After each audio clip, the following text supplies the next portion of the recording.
방금 우리가 시편 103편 12절 말씀 읽었습니다. 동이 서에서 먼 것 같이 우리의 죄가를 멀리 옮기셨으며. 여러분, 동이 서에서 먼 것 같이가 무슨 말일까요? 아주 객관적으로 아주 잘 말씀하셨습니다. 자, 근데 이 말씀을 있는 그대로만 봐도 되겠지만 성경 절기에 대한 배경 지식이 없으면 이게 정확하게 제대로 이해가 안 돼요. 이스라엘 나라가 동쪽에서 서쪽으로 길다는 말인가? 아니, 생각해 보니까 그렇지 않잖아요. 갸우뚱하게 됩니다.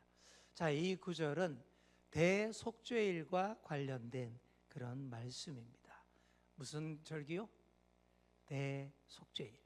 우리가 성경의 절기에 대해서 지금 제가 계속 강의를 하고 있는데 오늘은 대속죄일에 대해서 살펴보겠습니다. 레위기 23장에 보시면 주요 이스라엘의 절기 7가지가 나오는데 그중 가장 클라이막스에 해당하는 절기가 바로 대속죄일입니다.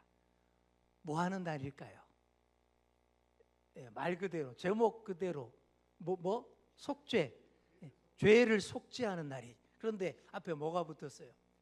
대가 붙으면 어떤 거예요? 대대적으로 아주 크게 죄를 속죄함 받는 날이다, 그런 뜻이 되겠죠. 그래서 이 날은 다른 절기와 달라서 무려 제사장 500명이나 동원이 되는 날입니다. 제사장들이 총 출동해서 대제사장을 도와서 희생제사 예배를 집례했습니다.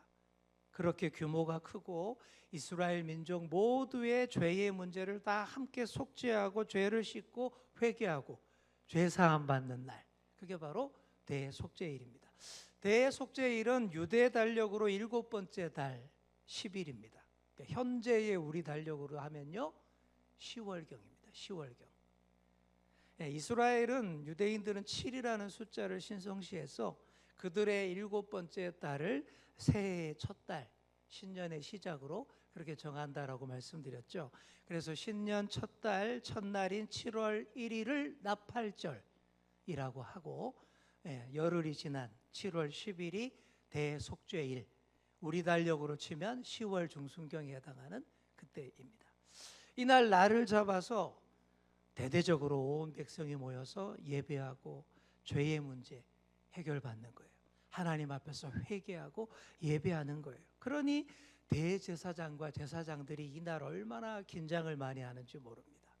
대제사장은 일주일 전부터 어디 안 가고 성전 안에 있는 전용 집무실에서 기거하면서 이 대속죄일 예배를 준비합니다. 그 예배 순서를 철저하게 복습하고 또 리허설까지 완벽하게 합니다. 그리고 대속죄일 당일이 되면 대제사장이 자신과 이스라엘 모든 백성의 죄를 위해서 희생 제물의 피를 들고 지성소로 들어갔습니다.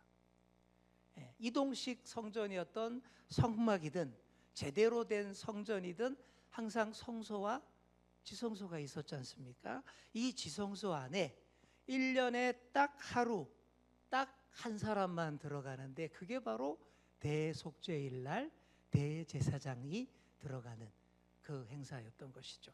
자, 평소에는 이 손과 발만 씻으면 됐지만 대속죄일에는 대제사장이 정결탕에다가 몸 전체를 푹 담그는 그런 의식을 먼저 거칩니다. 이 그림처럼 보시면 계단을 쭉 타고 올라가서 위에 정결탕이 있습니다. 거기 몸 전체를 다 푹 담궈서 깨끗이 씻어요. 그리고는 옷을 입고 지성소에 들어가는데 이날만큼은 대제사장이 평소에 입던 대제사장 옷 안 입습니다. 아주 다른 특별한 옷을 입습니다. 하얀 옷을 입어요. 허리띠마저 흰색으로 되어 있어서 머리부터 발끝까지 하얗게 해서 들어갑니다. 자, 레위기 16장 4절 이렇게 되어 있습니다. 거룩한 세마포 속옷을 입으며 세마포 속바지를 몸에 입고 세마포 띠를 띠며 세마포 관을 쓸지니 이것들은 거룩한 옷이라. 물로 그의 몸을 씻고 입을 것이며. 자, 성경에서 흰색은 뭘 상징할까요? 완전한 순결, 완벽한 깨끗함 상징하는 색깔입니다. 바로 그렇게 하얀 옷을 입고 순결하게 완벽하게 깨끗함을 추구하며 들어갑니다. 이렇게 최선을 다해서 정결하게 거룩하게 한 상태로 대제사장이 모든 백성들을 대표하여서 지성소로 들어가고 예배를 집례하는 거예요. 자, 현대 이스라엘에서도 대속죄일은 이렇게 부릅니다. 안식일 중에 안식일, 이렇게 불러요.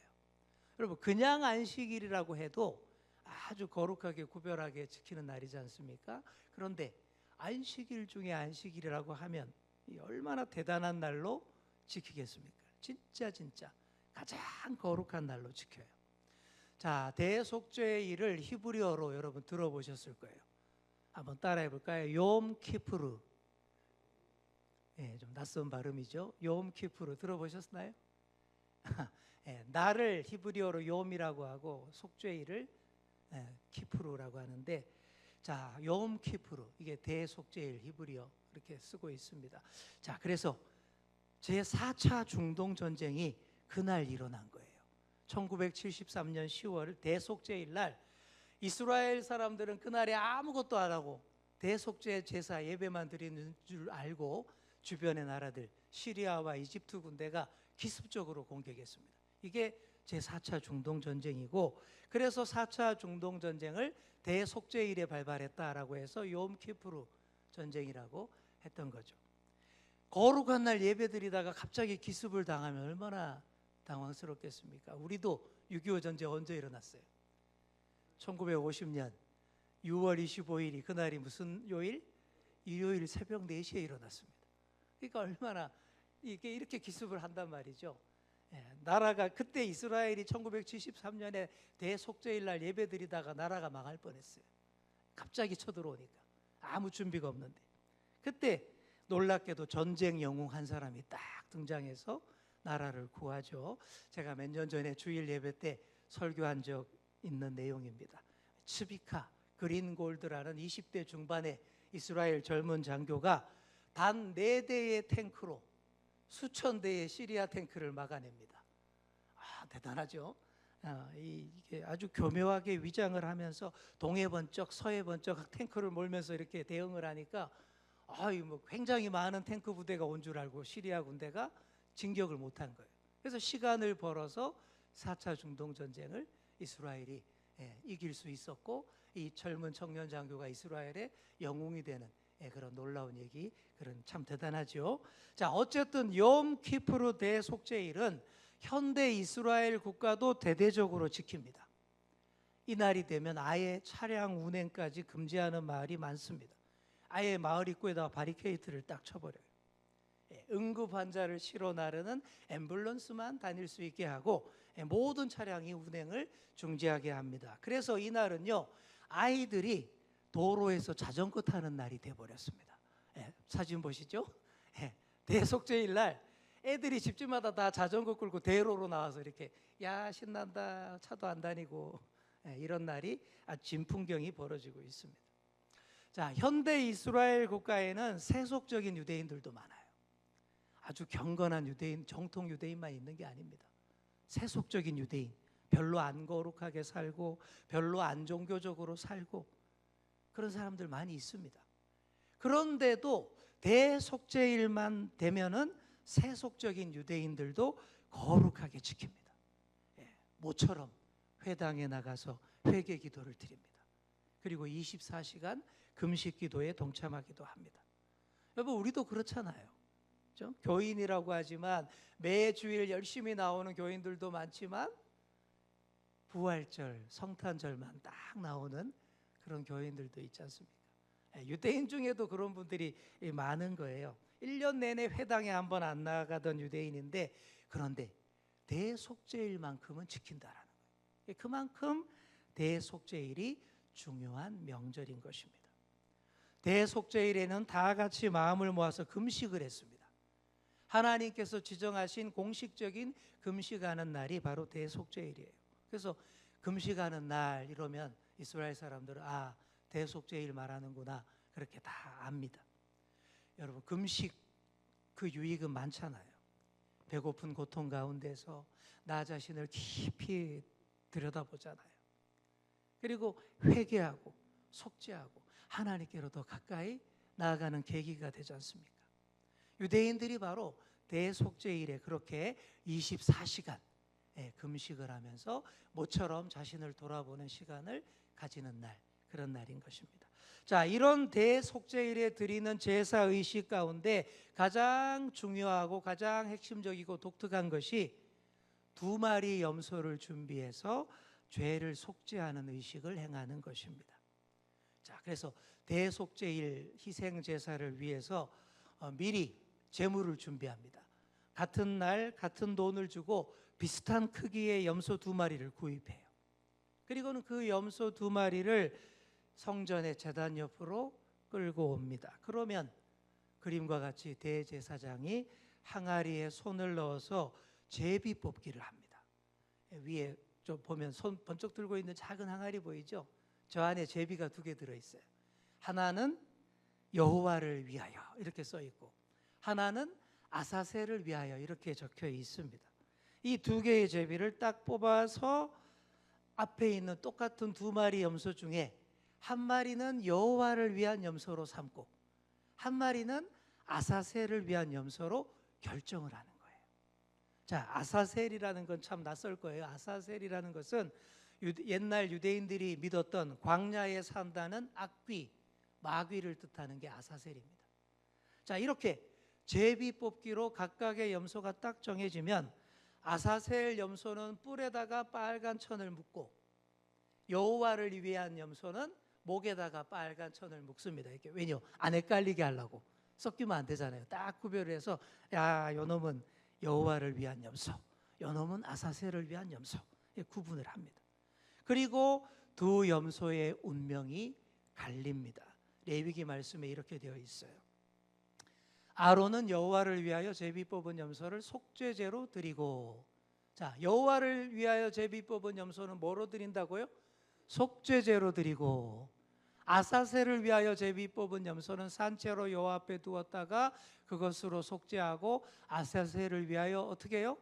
광야로 보낼지니라, 이 말대로 합니다. 자, 먼저 여호와를 위한 염소는 대제사장이 도살합니다. 그리고 죽여서 그 피를 가지고 성전 서쪽에 가장 거룩한 지성소로 가져갑니다.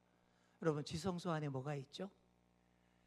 언약궤, 법궤가 있습니다. 그죠? 자, 이 법궤의 뚜껑, 언약궤의 뚜껑을 속죄소 혹은 시은좌라고 합니다. 이 법궤 뚜껑에다가 이 잡은 염소의 피를 바르는 거예요. 그리고 성소와 지성소를 가로막은 휘장에다가도 그 피를 또 뿌립니다. 대제사장이 1년에 단 한 번 들어가서 하는 일이 이거예요. 이렇게 합니다. 자, 아사셀을 위한 염소는 어떻게 할까요? 자, 대제사장이 이렇게 2 손을 아사셀 염소의 머리에다가 딱 얹습니다. 그림처럼 이렇게 손을 딱 얹고는 뭘 합니까? 기도합니다. 이스라엘 모든 백성의 죄를 낱낱이 고백합니다. 백성의 죄 때문에 백성들이 다 죽어야 하겠지만 차마 그럴 수 없으니 모든 죄를 어떻게 해요? 이 염소에다가 다 전가시키는 거예요. 우리의 죄를 다 이 염소에, 한마디로 아사셀 염소가 모든 흉악한 죄를 다 뒤집어 쓰는 거예요. 그리고는 이 아사셀 염소를 밖으로 보냅니다. 성전의 동쪽 문으로 데리고 나가서 그쪽으로 나가면 황량한 유대 광야가 나와요. 예루살렘 동편에 황량한 유대 광야로 염소를 끌고 갑니다. 그리고 깊이 가요. 그리고 사람이 아무도 안 다니는 황량한 광야에 이르면 아사셀 염소를 그냥 풀어주고 돌아옵니다. 광야에 산다는 아사셀 마귀, 악령에게 맡기는 거예요. 그러니까 오래도록 대속죄일에 그렇게 했습니다. 광야에 염소를 풀어놓고 왔어요. 헤매다가 굶어 죽든지 들짐승에게 잡아먹히든지 했겠죠. 그런데 세월이 흘러서 예수님 당시에는 다르게 했습니다. 몬타르 산이라고 하는 유대 광야 산의 절벽에서 염소를 밀어서 떨어뜨려 죽였습니다. 왜 그랬을까요? 광야 생활할 때는 이 염소를 그냥 광야에 놔두면 알아서 금방 죽었는데, 이스라엘이 가나안 땅에 정착하고 점점 마을을 많이 형성하고 도시 생활을 하다 보니까 문제가 생긴 거예요. 내보낸 아사셀 염소가 자꾸 돌아오는 거예요. 사람 사는 마을로. 지가 어디 가겠습니까? 예, 먹을 데 없잖아요, 그죠? 다시 자기가 왔던 마을로 자꾸 돌아오는 거예요. 뿔에 빨간 천 묶어 놓은 아사셀 염소가 딱 들어오면 한눈에 봐도 알잖아요. 아유, 아사셀 염소 돌아왔네. 예, 여러분 이러면 될까요, 안 될까요? 안 되죠. 이러면 대속죄일 행사가 꽝이 되는 거예요. 우리의 죄를 다 뒤집어 씌워서 멀리 보냈는데, 허이, 저 멀리 아사셀 마귀에게나 갈지어다 하고 내보냈는데, 알아서 죽거나 사라져야 우리의 모든 죄가 없어지는데 다시 돌아와 보세요. 우리의 죄가가 도로 우리에게로 돌아오고 우리에게 다시 파고드는 거예요. 이 큰일 날 일입니다. 그래서 예수님 당시부터는 절대 그런 일 없도록 광야 절벽에서 떨어뜨려서 죽였던 거예요. 이때 붉은 실타래를 아사셀 염소 뿔에다가 묶고 또 절벽 바위에도 이렇게 같이 묶어서 염소의 눈을 가린 다음에 뒷걸음질 치게 해서 자기가 떨어지는지도 모르게 최대한의 배려를 해서 떨어뜨려서 그렇게 떨어뜨렸습니다. 자, 고대 유대 문헌에 의하면 이때 아사셀 염소가 떨어져 죽고 바위에 남은 그 붉은 실타래가 흰색으로 변하는 기적이 일어났다. 이런 기록이 있습니다. 이사야서의 말씀과 같이 우리의 죄가 하얗게 사해졌다. 이런 얘기죠. 자, 이사야서 1장 18절 같이 읽겠습니다. 시작. 너희의 죄가 주홍 같을지라도 눈과 같이 희어질 것이요 진홍같이 붉을지라도 양털같이 희게 되리라. 아멘. 우리의 흉악하던 그 붉은 죄가 눈과 같이 양털같이 하얗게 되기를 바라는 염원의 마음을 담은 전설 따라 산말리, 그런 얘기였던 것이죠. 자, 이렇게 아사셀 염소를 내보내고 나면 대속죄일 행사가 끝납니다. 그리고 그때부터는 축제가 벌어집니다. 여자들이 다 흰옷을 입고 마을에 있는 포도원에 모여서 다 둥글게 큰 원을 만들고 손을 잡고 춤을 추며 노래합니다. 흰옷이 없는 사람 어떻게 할까요? 빌려서라도 입고 나와야 됩니다. 마치 우리나라의 강강수월래처럼 죄가 깨끗하게 씻김받은 것에 대한 기쁨과 감사를 최선을 다해 표현하는 그런 축제가 벌어졌던 것이고, 그리고 이때 젊은 남녀들이 더 많이 만나고 가까워지고 친해지고 자기 짝을 많이 찾았다라고 합니다. 연애도 열심히 시작하게 되는 거예요. 얼마나 행복하고 좋습니까? 그렇지 않겠습니까? 우리의 묵은 죄, 심각한 죄, 해결 못하던 죄가 다 사라졌잖아요. 그러면 이렇게 기쁘고 행복해야 맞는 거예요. 그 맛으로 신앙생활을 즐겁게 행복하게 이어가는 것입니다. 자, 대속죄일의 핵심은 이와 같이 두 염소였어요. 여호와 하나님을 위해 희생되는 염소, 그리고 아사셀에게 보내지는 염소. 한 염소는 서쪽 지성소에서 그 피가 뿌려지고, 다른 한 염소는 멀리 동쪽 유대 광야 쪽으로 보내집니다. 자, 여기서 다시 시편 103편 12절 보시겠습니다. 동이 서에서 먼 것 같이 우리의 죄가를 우리에게서 멀리 옮기셨으며. 이제 살짝 감이 오시죠? 이게 무슨 말인지. 제가 방금 이야기한 속에 힌트가 다 들어 있습니다. 동이 서에서 왜 뭡니까? 여호와를 위하여 서쪽 지성소에서 희생되는 염소와 동편 광야로 떠나보내는 염소가 서로 무지 멀게 됐잖아요. 멀게 했잖아요. 그 얘기입니다. 한 염소는 성전 지성소에 그 피가 뿌려지는 거룩한 여호와 하나님의 염소이고, 한 염소는 우리의 모든 죄를 다 덮어쓰고 최대한 멀리 동쪽 광야로 보내지는 아사셀 염소. 그 아사셀 염소가 다시 우리에게 돌아오면 안 됩니다. 더러운 죄악이, 우리의 부끄러운 죄의 습성이 동쪽으로 멀리 추방되어야 할 줄 믿습니다. 절벽으로 밀어서 확실하게 없애야 돼요. 모든 죄가 확실하게 도말되고 사라지고 없어져야 합니다. 다시 나에게 찾아오지 않도록 해야 합니다. 이처럼 우리의 모든 죄를 멀리 옮겨주시는 주님, 내 죄를 확실하게 도말하여 주시고 다시 내 삶에 파고들지 않게 하시는 우리 주님을 찬양합니다 라고 고백했던 것이 다윗의 시편 103편 12절인 거예요. 앞으로도 동이 서에서 먼 것 같이 나로 하여금 죄악과 상관없는 삶 살게 하여 주옵소서. 바로 이런 고백의 시, 회개의 노래, 다윗의 노래였던 것입니다. 이 시편의 결정판으로 우리 예수님이 이 땅에 오신 거예요. 우리의 모든 죄를 다 짊어지시고 멀리 동편으로 나가서 골고다 언덕까지 나아가셨습니다. 거기서 십자가에 못 박히셨고 십자가에서 흘리신 보혈의 피로 우리의 모든 죄를 다 씻어 주셨습니다. 이렇게 동이 서에서 먼 것 같이 우리의 모든 죄를 멀리 옮겨 주셨습니다. 다시 우리에게 못 돌아오게 확실하게 십자가 절벽으로 가져가셔서 확실하게 없애주셨습니다. 사랑하는 성도 여러분, 이 다윗의 시편과 우리 예수님의 십자가 사랑을 우리 모두의 신령한 노래로 삼으시는 저와 여러분 다 되시기를 축복합니다. 우리 각자 대속죄일을 한번 지켜봅시다. 우리 한국 기독교에는 대속죄일이 따로 없지만 뭐 별거겠습니까? 날 잡아서 주님 앞에서 크게 회개하고 속죄하면 그게 대속죄일인 거예요. 하나님 앞에서 크게 하고 크게 회개하고 다시 죄와 상관없는 삶 살게 하여 주옵소서. 그러면 그게 대속죄일입니다. 1907년 평양 대부흥이 바로 대속죄일이었던 거예요.